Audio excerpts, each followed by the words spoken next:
Започнуваме со регионалните вести, проследете ги настаните кои што го одбележаа овој саботен ден. Православните верници денес ја чествуваат Тодорова сабота. Традиционално соборниот храм Свети Кирил и Методи во Тетово беше претесен да ги прими сите верници, од кои поголемиот дел се причестија на првата седмица од Великденскиот пост. Денес е Тодорова сабота или Тодорица, првата сабота од Великденските пости. Во храмовите во Тетовско утрово се служеше света божествена литургија, а верниците по еднонеделниот пост ја примаа светата причест. Постењето представува своевидно жртвување за духовно и телесно испостување, за измолување здравје, среќа и духовно спасение. Голем број верници кои утрово го исполнија соборниот храм Свети Кирил и Методи по архиерејската литургија која ја отслужи Тетовско-гостиварскиот владика господин Јосиф, ја примија светата причест, измолувајќи спасение за нив и нивните најблиски. Денеска се наоѓаме во првата недела од Великденскиот пост, наречен Света Четириесетница. Сите оние благочестиви христијани кои што се подготвуваа со пост, молитва, се исповедаа кај своите свештеници и духовници, преку светата тајна исповед, денеска пристапија да се причестат со светото тело и крвта на нашиот Спасител Господ Исус Христос. Би сакал да напоменам дека Великденскиот пост трае 40 дена. Сите оние христијани кои што не можат да го постат постот строго, како што оваа седмица тоа го налагаше, напоменувам дека Великденскиот пост е малце построг, за разлика од другите пости, за разлика од Божикниот, Богородичниот или Петровиот. Овој пост се пости од понеделник до петок строг пост, а сабота и недела се јаде зетин или во народот наречено масло. Во овој пост е дозволено само 2 пати риба да се јаде, тоа е на празниците Благовец и Цветници. Меѓутоа би сакал да напоменам на оние луѓе кои што не можат да го издржат постот, работат тешка физичка работа или се болни, свештеникот има власт, има право да го разреши, да го омекне тој пост и луѓето можат да постат на зетин, а највеќе до риба. Меѓутоа тоа да не биде на нивна рака, туку тоа да биде исклучиво со благослов на свештеникот. На сите христијани, православни од нашата епархија, Тетовско-гостиварска, им посакувам лесен и благословен пост и радосни да се го дочекаме воскресението Христово. За мене многу значи, со чисто срце се осеќам, иако сум сгрешила, нема безгрешен човек. Па у годините мене ми се чисти душата со тоа. Варда не постим баш све без зетин, колку што можем се трудим, али многу, према мојата вера, многу ми тоа ми значи. Многу е и хумано, и здраво, и христијански да се почитуваат сите празници и да се почитува и постот. А овој како најголем великденски пост, ја мислим дека пожелно е кој би можел, се разбира, иако е во состојба да го почитува. Повод за востанувањето на празникот Тодорова сабота било јавувањето на Свети Теодор Тирон и укажувањето на подлите намери на царот, поради што овој празник се чествува на првата сабота од Великденските пости. Според црквата, светиот великомаченик Теодор Тирон живеел во понтискиот град Амасија за време на римскиот цар Максимилијан. За време на владењето на овој цар извршена е жестока хајка против христијаните. Тогаш настрадал и великомаченик Тирон, кој не сакал да се откаже од Христа и на паганските богови да им принесе жртва. Поради истото бил осуден на смрт со запалување. 50 години по смртта на Свети Тодор, владеел царот Јулијан Отстапник, кој, иако во младоста бил христијан, подоцна се откажал од христијанството и ги прогонувал христијаните. Знаејќи колку на христијаните им значат великденските пости, тој првата недела наредил со крв да се попрска сета храна која се продавала на пазарите. Тогаш на цариградскиот патријарх му се јавил Свети Теодор Тирон, кој му кажал за подлата намера на царот, советувајќи му христијаните целата недела да јадат пченица со мед. Во чест на Свети Теодор Тирон, денес беа благословени и славските колачи, виното и пченицата, принесени од верниците за здравје и благосостојба на нивните семејства. Празникот Тодорова сабота како именден го празнуваат и голем број семејства во Тетовско. Денес се одбележуваат 73 години од формирањето на Комунистичката партија на Македонија. По тој повод, денес во спомен куќата во Тетово, каде е формиран Централниот комитет на партијата, се одржа свечен собир. Денешниот датум е забележан во историјата како ден кога во Тетово е формирана Комунистичката партија на Македонија. На свечен собир денес во спомен куќата беше прославена 73 годишнината од овој настан. Централниот комитет на Комунистичката партија на Македонија е формиран на 19 март во 1943 година во куќата на семејството Јовановци во населбата Двабреста, што денес е музеј. Пригоден реферат за неговото значење пред присутните прочита Велимир Цветановски, виш кустос во музеот на Тетовскиот крај. Решено како успешно да продолжи војната до конечна победа, со цел да се реализираат овие задачи и конкретни решенија и одлуки. Да се зајакнат постојаните партизански одреди, да се формираат нови, да се формираат 5 областни комитети, да се формираат околиски комитети, да се зајакне и прошири партиската борба, да се зголеми политичката активност, да се зацврснат врстите меѓу организациите во градовите и организациите на теренот, да се формира штаб на првата оперативна зона и да се формира народно-ослободителни одбори за натамошен развој на борбата. Одлуките што беа донесени на првата седница на ЦК КПМ ја потврдија правилната политика, започната со оруженото восстание од 1941 година и представуваа силен поттик за натамошниот развој на восстанието, за обединување на сите народни и демократски сили околу народно-ослободителното движење. Македонците изминаа долг пат на усилби за целосна национална слобода. Тоа беше процес на постројано созревање на еден народ кој во минатото водеше тешки борби за ослободување со османлиските и други завојувачи. Најповеќе соседните балкански земји кои секогаш ги негираа постоењето и самобитноста во таа борба да се информира на историската сцена како самостоен национален субјект. Беше пролеана многу крв, паднаа многу наши синови, но слободата е најсветлото нешто за која беа вредни овие големи страдања. Тука секако треба да се спомене и да се споменат и денешните преживеани борци и почитувачи на нов, кои го даваат максимумот за своите можности да продолжи традицијата на негување на придобивките од народно-ослободителната борба. Токму овие настани овозможија Македонија во 1991 година да на одржаниот референдум на чело со првиот председател Киро Глигоров да се етаблира како членка на Обединетите нации, како субјект кој полноправно учествува на светската национална сцена. Букет и свежо цвеќе на споменикот на Јосип Броз Тито положија делегации на Сдруженијето комунисти од Ѓорче Петров, Сојузот на Титови леви сили од Скопје, Партијата Левица од Скопје, Сојузот на борци од Тетово, Организацијата на резервни официри од Тетово, Општинскиот комитет на ВМРО ДПМН од Тетово, Општинската организација на СДСМ од Тетово и Сдруженијето на трудови инвалиди од Тетово. На историскиот част присуствуваа и ученици од неколку основни училишта од градот. На денешното одбележување на годишнината од формирањето на Комунистичката партија на Македонија присуствуваа и членови на новоформираната партија Левица. Инаку оваа партија од денес има локален огранок и во Тетово. Би сакале да го искористиме овој свечен момент по повод 73 годишнината од основањето на КПМ на Македонија, да како ново настаната политичка партија на македонскиот плурален сегмент, Левица сака да го честити овој празник на сите граѓани на Република Македонија и воедно сака да обзнани дека на денешен ден свечено го почнуваме, го организираме, значи локалниот огранок на Левица за Тетово и Гостив. Нашата партија е формирана нецели 2 месеци како автентичен нов политички субјект на просторите на Република Македонија. Ќе се залага, значи, за почитување на основните начела на нашата партија, ќе бидат, значи, работничка правда, социјална правда и правда во секој сегмент на живењето во нашата држава, затоа што очигледно овие 25 години на плурална демократија не ги донесува ништо добро на нашата држава. Да не се пие вода од бунари, извори и чешми, чија безбедност не е испитана, советуваат лекарите од Центарот за јавно здравје во Гостивар. Тие предупредуваат дека таквите води носат ризик по здравјето на луѓето. Граѓаните кои пијат вода од бунари, извори или селски чешми, што не се приклучени на водоводи, се изложуваат на разни зарази и бактериолошки заболувања. Лекарите предупредуваат на ризикот и советуваат да не се пие вода која претходно не била испитана, дали е безбедна и исправна.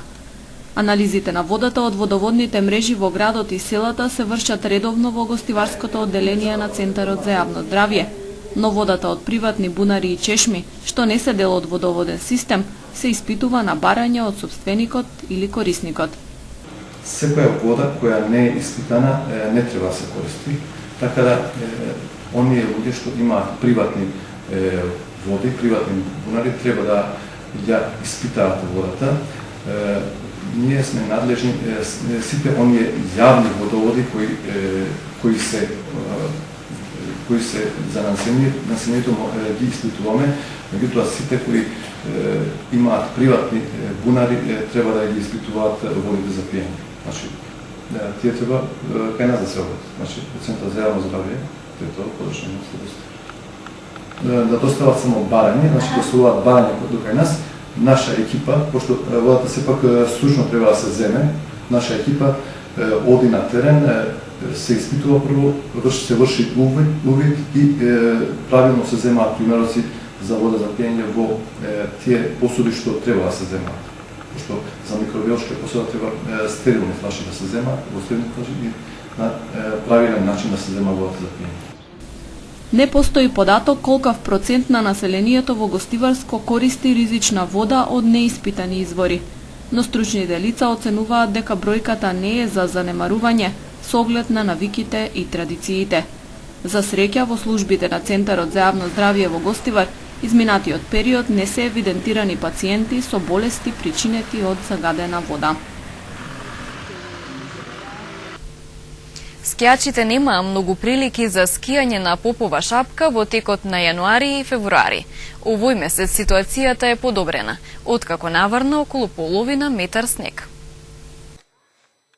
Новата снежна покривка на Попова шапка ја продолжи скијачката сезона на овој туристички центар. Скијачите се вратија на центарот, каде изминатите 6 недели на ски терените имаше 20 сантиметри снег, недоволни за скијање. Моментално работат сите ски лифтови и жичници. Во март снегот е супер, како што не бил цела сезона. Многу е добар. Па не е мокар, лесно се скија, има доста снег, можеш лево десно од стаза, стазата е супер. Има простор за слободно возење, да и надвор стаза. Има длабок снег, не се поминува се ратрак редовно. Од раководството на Попова шапка велат дека новата снежна покривка од половина метра побудила интерес кај дел од туристичките агенции, со кои центарот на почетокот од оваа зимска сезона имал склучено договори за престој на странски туристи. Новитети со самото паѓање на новиот снег имаме и доста заинтересирани агенции кои претходно беа во договор во пакет аранжмани да дојдат кај нас, меѓутоа беа групите откажани по бидејќи немање на снег.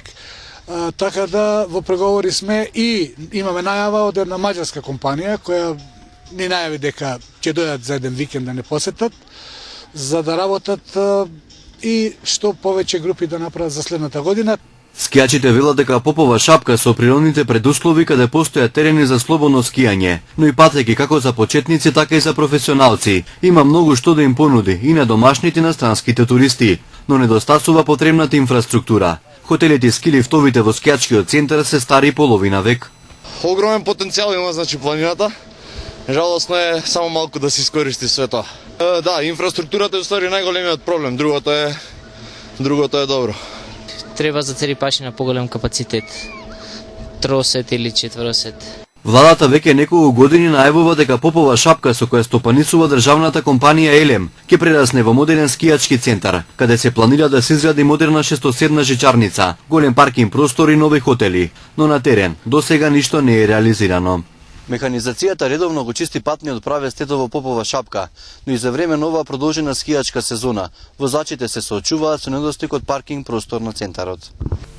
Средба на раководството на управата за јавни приходи со тетовските угостители и таксисти.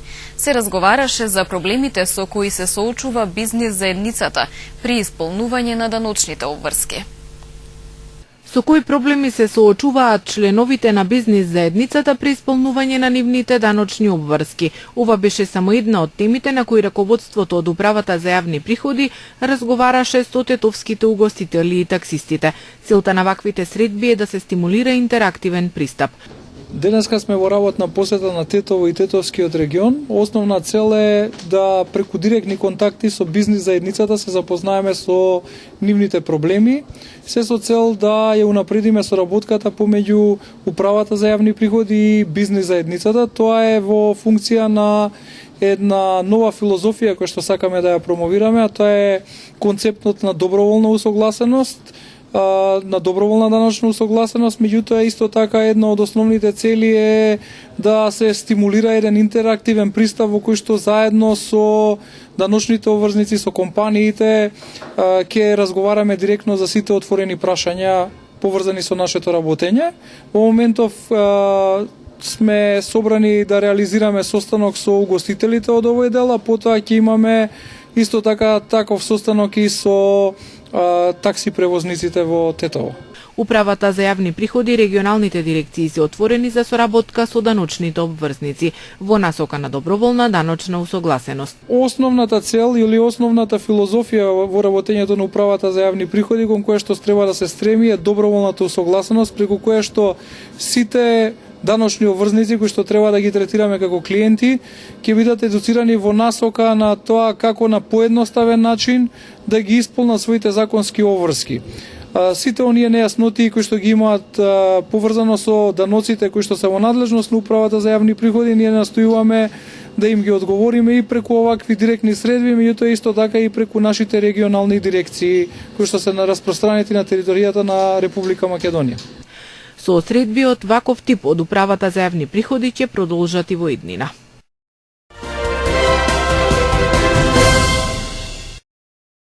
Бројката од 200.000 до половина милион спорни гласачи во Македонија која протече во јавноста, наспроти тактизирањата на ДИК со необјавувањето на експертскиот извештај од вкрстената проверка и новиот заплет по политичката, медиумската и уставната криза во државата. Државната изборна комисија не успеа ни синоќа да го усвои извештајот за спорните гласачи. Седницата е одложена, но без да се прецизира нов термин за нејзино одржување. Експертската јавност посочува две клучни грешки на ДИК. Наместо јавни седници, затворена работа на ДИК. Грешка и со затворањето на онлайн проверката и достапноста на јавноста до избирачкиот список. Тоа требаше да продолжи, граѓаните сами ќе увидеа кој е вишок, кој е фантом, кој е починат или вистински гласач, велат експертите. Тоа ќе олеснеше, ама не и одговараше на власта и албанскиот табор, па ДИК го тргна од јавноста. Од Скопскиот кривичен суд потврдија дека косовскиот функционер Гафур Дуголи е ослободен од притвор во рамките на постапката за екстрадиција по српска потерница, со која Дуголи се бара за наводни воени злосторства, објави Телма. Од судот за Телма соопштија дека кривичниот совет ја усвоил жалбата на притворениот и предметот е вратен на повторно одлучување кај судија за претходна постапка. Јавното обвинителство во меѓувреме се предомислило и за косовскиот функционер наместо 30-дневен Јавното обвинителство во меѓувреме се предомислило и за косовскиот функционер наместо 30-дневен притвор барало мерка за обезбедување присуство, односно обврска лицето повремено да се јавува во суд.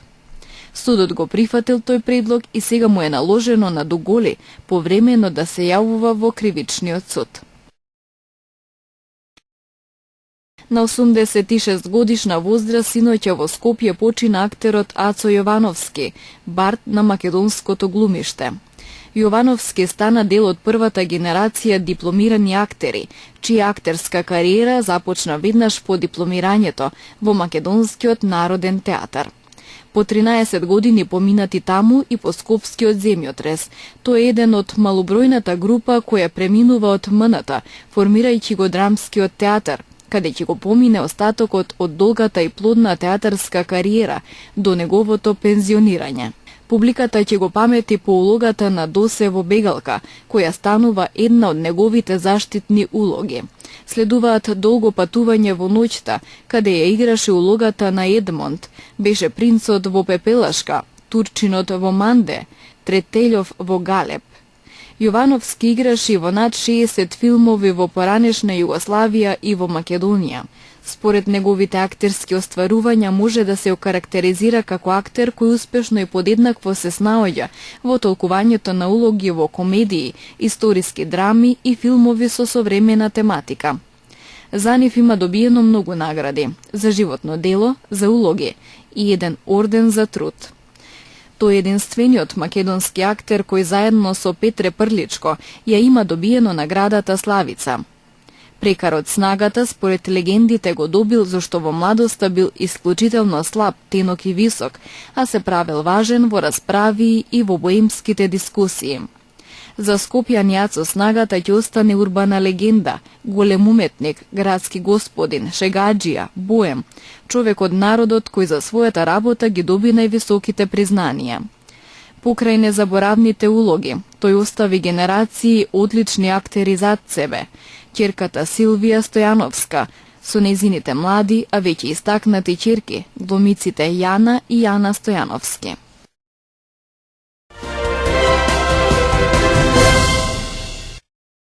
Пет лица загина и најмалку 36 други се ранети во самоубиствениот бомбашки напад во центарот на Истанбул, пренесуваат турските медиуми. Нападот се случил на улицата Бало пред канцеларијата на локалниот гувернер и започната е темелна истрага за нападот. Министерството за здравство соопшти дека се ранети 36 лица, од кои 12 се странски државјани во тешка состојба и едно дете. Според него во истанбулските болници 7 жртви се во критична состојба. Патничкиот авион кој леташе од Дубај се урна при слетувањето на аеродромот во рускиот град Ростов. Боингот 377 припаѓаше на авиокомпанијата Fly Dubai. Според информациите од аеродромот, Боингот 737 се урнал за време на вториот обид за слетување. По падот избил јак пожар. За сега нема вести дека има преживеани. Како причина за падот се наведува техничка грешка или грешка на пилотот. За време на падот починаа 62 патници и 7 членови на екипажот.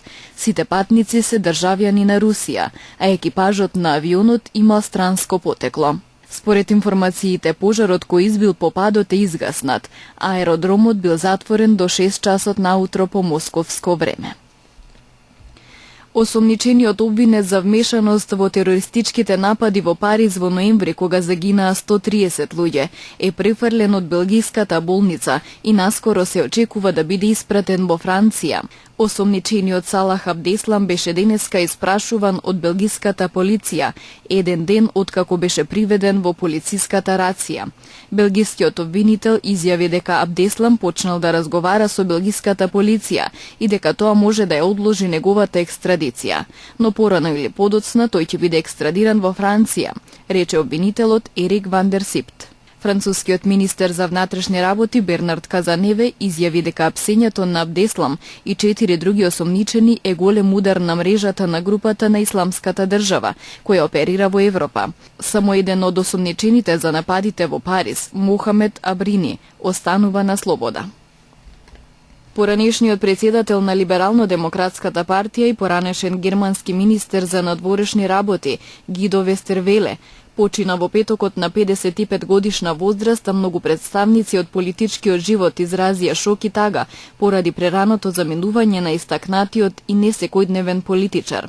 Председателот на Германија, Јоаким Гаук, го опиша Вестервеле како голем демократ и европеец, кој ја задолжи својата земја. Гвидо Вестервеле е политичар кој со својот стил представуваше новина за Германија. Во релативно безбројното германско политичко секојдневие, овој правник, роден 1961 година во Бад Хонев, покрај Бон, внесе елементи од американските предизборни кампањи.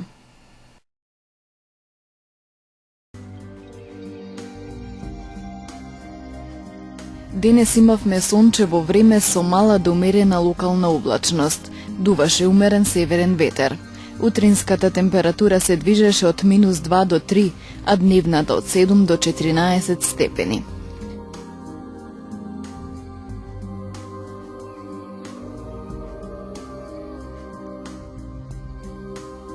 Според управата за хидрометеоролошки работи, времето утре ќе биде сончево со мала облачност и со слаб ветер од променлив правец. Утринската температура ќе се движи од -1 до 5, а дневната од 8 до 14 степени.